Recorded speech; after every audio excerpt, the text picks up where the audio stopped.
차가운 바람이 지나가고 따스한 봄날을 즐기고 계신가요? 안녕하세요. 저는 40대 중반의 평범한 여자입니다.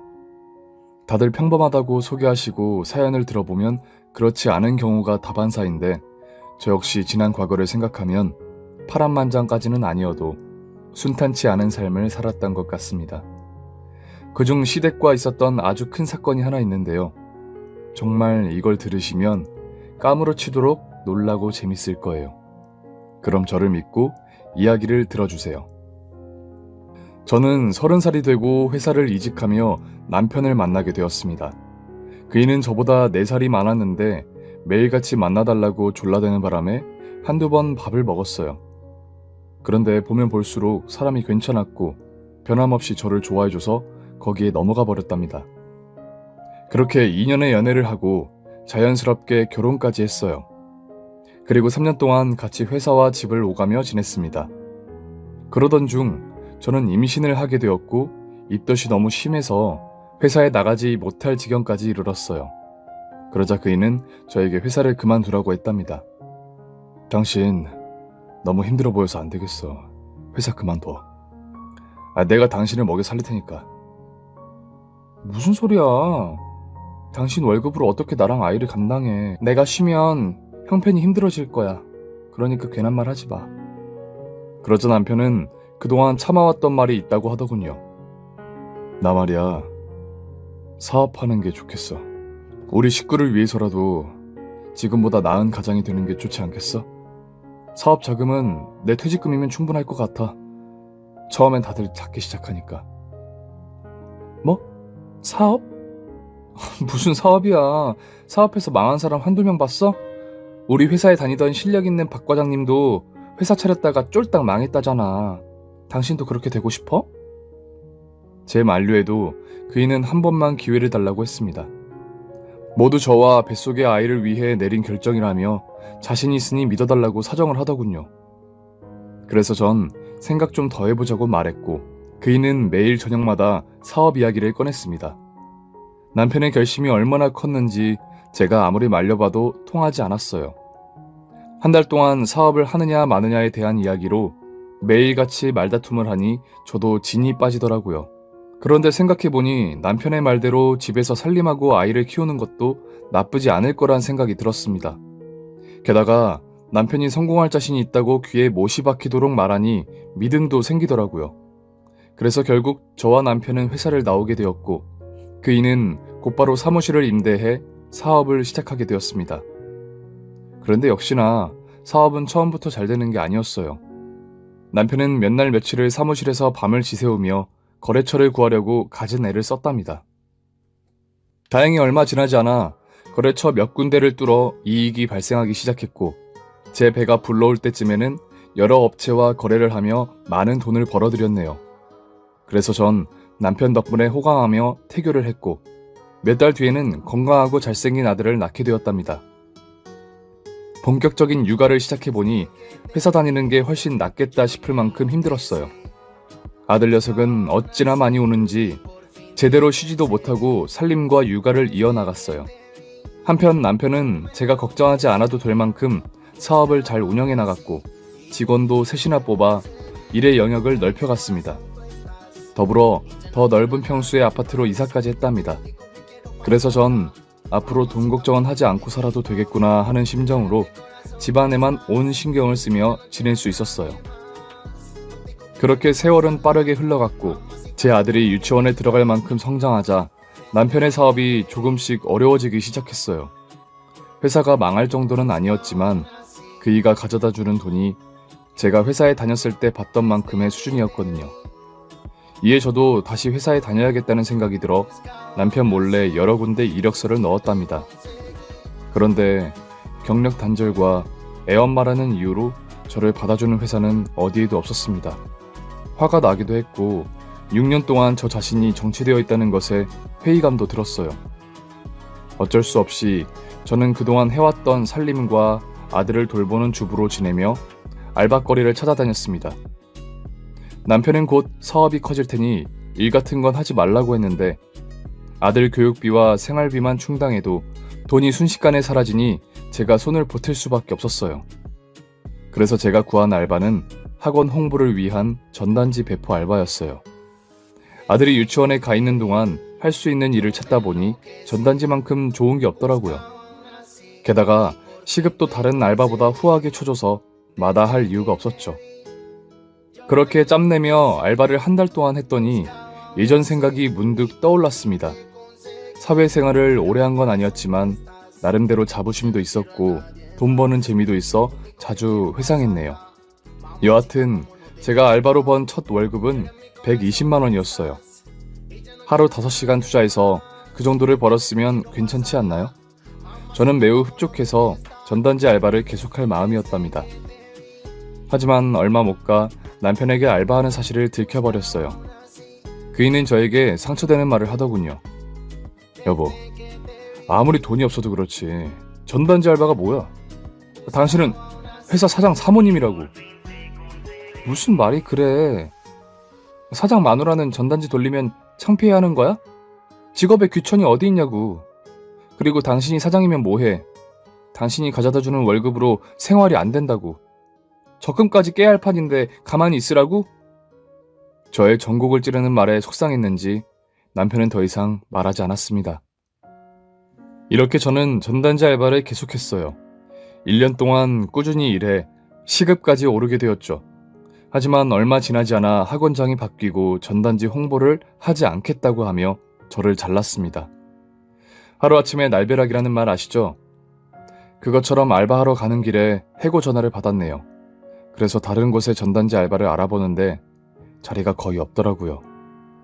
결국 다시 전업주부로 돌아왔고 아들과 남편을 뒷바라지하며 살림에 충실했답니다.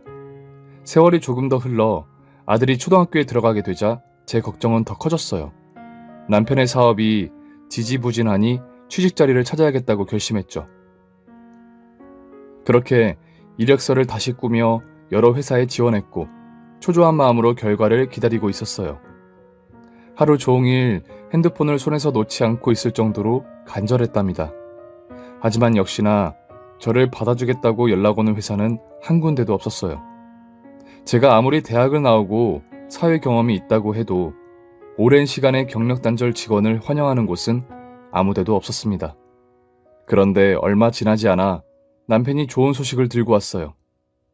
여보, 나 대학 선배 중에 유통업 하는 사람이 있는데 내 회사에 하청을 주겠대. 우리 이제 풀렸어. 뭐? 그럼 당신 사업 다시 일어서는 거야? 그렇다니까. 손 안 대고 코 푸는 격이야. 수십 군데 거래처가 그냥 생기는 거라고. 저는 그동안 속으로 끙끙 앓았던 근심과 걱정이 사라지는 걸 느꼈습니다. 다행이야. 그리고 너무 잘 됐다. 그런데 그 선배가 아무 조건 없이 하청을 주겠대? 제가 묻자 남편은 머리를 긁적이며 그게 말이야. 조건이 있긴 있어. 1년 동안 내가 받을 수 있는 수익의 절반을 먼저 달라네. 그런데 그 정도는 감수해야지. 하고 또다시 저에게 걱정을 안겨주었어요. 아직 일어나지도 않은 수익을 미리 달라고? 무슨 조건이 그래. 그래서 얼마나 줘야 하는데. 그러자 남편은 제 눈치를 살피며 손가락 4개를 폈습니다. 4억이야. 당신이 무슨 생각하는 줄 아는데 그 돈만 주면 우리 앞길이 창창하게 핀다니까. 우리 아들도 남부럽지 않게 키울 수 있다고. 그러니까 여보, 긍정적으로 생각해줘. 응? 하지만 저는 남편의 말을 들어줄 수 없었어요. 당장 40만 원이 없어 허덕이는데 4억이라는 큰 돈을 무슨 수로 구할 수 있겠어요. 남편이 제 생각을 읽었는지 여보, 우리에겐 대출이라는 게 있잖아. 요즘 빚 없이 사업하는 사람이 어디 있어. 우리 아파트 담보로 대출 좀 받자. 라고 들뜬 목소리로 말하더라고요. 그래서 저는 절대 안 된다고 고개를 저었고 못 들은 걸로 할 테니 사업을 정리하고 취직이나 하라고 일렀어요. 그리고 저도 알바든 부업이든 한다고 말해줬죠. 여보, 이거 놓치면 우리 평생 후회하고 살 거야. 그 선배가 얼마나 떼부자인지 알면 지금처럼 말하지 않을 거야. 됐거든? 우리 아파트가 4억 조금 넘는데 4억을 대출받자고? 나중에 잘못되기라도 하면 어떡할 건데? 나는 평범한 걸 바라지 위험한 모험을 바라지 않아. 그러니까 제발 허울 좋은 사업 좀 그만하라고. 평범하게 회사 좀 다녀줘. 저는 현실을 생각해서 하는 말이었는데 그이는 기분이 나빴는지 입을 오리주둥이처럼 내밀고 시위하듯이 며칠 동안 저하고 말도 하지 않았어요. 그래봐야 저는 대출할 마음이 새똥만큼도 없어서 남편이 무슨 불만을 가지든지 신경 쓰지 않았답니다. 그런데 그이는 생각보다 대범하고 막무가내였어요. 글쎄 저 몰래 은행에 가서 대출을 받아 사업자금을 선배에게 넘겨주고 왔답니다. 당신 미쳤어? 내가 대출은 절대 안 된다고 말했잖아. 걱정 마. 이제부터 꽃길을 걷게 해줄 테니까. 그렇게 화내봐야 당신 손해야. 이미 엎질러진 물이라고. 저는 온몸에 힘이 빠져 주저앉고 말았습니다. 남편의 행동에 제 수명이 10년은 줄어든 것 같았어요. 하지만 남편의 말처럼 이미 엎질러진 물이었고 무르지 못하는 상황이니 차라리 응원이라도 해줘야겠다는 생각이 들더라고요. 내가 당신 때문에 제명에 못 산다. 이렇게 된 이상 내가 뭘 어쩌겠어. 사업 잘 키워봐. 그리고 들어오는 돈은 바로바로 나한테 입금해. 여부가 있겠어. 걱정 마 여보. 그렇게 남편은 신나게 회사에서 살다시피 했고 저는 하루하루를 걱정하며 지내게 되었어요. 그런데 며칠 뒤 남편이 술에 취해 들어왔는데 눈물을 흘리고 있더라고요. 뭔가 싸한 느낌이 든 저는 무슨 일인지 바로 말하라고 했습니다. 여보, 미안해. 내가 아무래도 그 선배한테 사기를 당한 것 같아. 대출 받아서 입금하고 며칠 동안 거래처 소개를 해준다고 여러 사람을 만나게 해줬거든. 그래서 성공한 줄 알았는데 소개해준 거래처 사장들이 모두 가짜였어. 게다가 계약서에 적힌 거래처에 모두 전화해봤더니 그 선배랑 거래하다가 대금을 제대로 안 줘서 다 끊어버렸대. 그게 무슨 소리야? 그래서 그 선배라는 사람 만나봤어? 남편은 고개를 가로저으며 아니, 사업장을 없애고 사라졌어. 경찰서에 신고하러 갔는데 주민등록을 말소했대.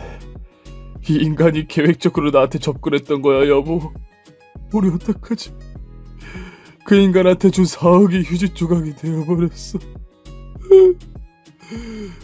하고 울먹였어요. 그래서 제가 재차 물었습니다. 그러니까 우리가 대출받은 돈도 날아갔고 당신 선배라는 사람은 주민등록을 말소해서 찾을 방법이 없다는 거야? 경찰 말로는 수배는 내린다고 했는데 찾는데 오래 걸리거나 어려울 수 있대. 내가 계약서에 사인하기 전에 거래처를 모두 가봤어야 했는데 일을 망쳐버렸어. 그제야 저는 미치고 팔짝 뛰는 기분이 뭔지 알 수 있었어요. 저는 화낼 기운조차 없어서 쓰러지듯 누워버렸습니다. 그이가 옆에서 미안하다, 잘못했다 사과하는데 제 귀에는 아무 소리도 들리지 않았어요. 그렇게 저는 며칠 동안 알아눕게 되었고 한 달여간을 그이와 대화하지 않았답니다. 그이는 어떻게든 해보겠다며 사무실에 나갔지만 하루아침에 사업이 일어서는 게 아니었기 때문 아무런 수확 없이 집으로 돌아왔어요. 게다가 엎친 데 겹친 격으로 남편 사무실 직원 셋이 나란히 퇴사하면서 퇴직금까지 입금해줘야 했습니다. 그래서 결국 남편은 사무실을 정리하고 나온 보증금으로 직원들의 퇴직금을 보내주었고 백수가 된 채 집으로 돌아왔네요. 저는 이성적으로 판단하고 남편에게 현실을 직시하자고 말했습니다. 당신 빨리 취직해. 나도 일자리 알아볼 테니까 우리에게 가장 시급한 건 대출금을 갚아나가는 것뿐이야. 회사? 여보, 그러지 말고 조금만 기다려줘. 내가 그 선배를 잡든지 엄마한테 돈이라도 빌리든지 할 테니까. 그이는 불가능하고 답답한 대답을 하며 매일 어디론가 싸돌아다녔습니다. 그래서 정신 못 차린 남편 대신에 저라도 벌어야 한다는 생각에 아들이 학교에 가 있는 동안 할 수 있는 일을 찾아다녔어요. 그러다 우연히 아들이 학교 근처 마트에서 종업원을 구한다는 종이가 붙여 있는 걸 보게 되었고 바로 면접을 보고 취직하게 되었답니다. 이튿날 아침에 아들과 함께 집을 나서서 마트에서 캐셔로 일을 하고 오후 4시에 학교 돌봄 교실로 가서 아들을 데리고 집으로 돌아오는 생활을 시작했어요. 한편 남편은 매일 술에 취해 들어왔고 다음날 늦게까지 잠을 잤어요. 선배에게 사기당하고 사업장 문까지 닫았으니 속이 쓰릴만도 했죠. 그래서 당분간은 남편에게 잔소리하지 않고 그대로 두었어요. 그런데 그이는 일할 마음이 없는지 한 달이 지나도 도통 움직일 생각을 하지 않았답니다. 당신 일자리 알아보라고 한 지가 벌써 한 달이 넘었어. 이렇게 맨날 술만 퍼먹고 살 거야? 우리 아들 정민이를 생각해서라도